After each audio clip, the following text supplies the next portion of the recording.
In this video, I want to show you the brake fluid reservoir location on your Buick Lacrosse. So over here, this is the engine. It's right over here, not this one, that one.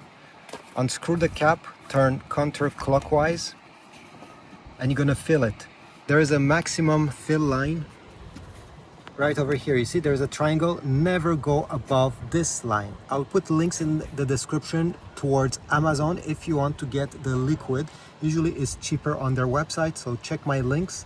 Fill it up, never go above, just slightly under the max sign over here.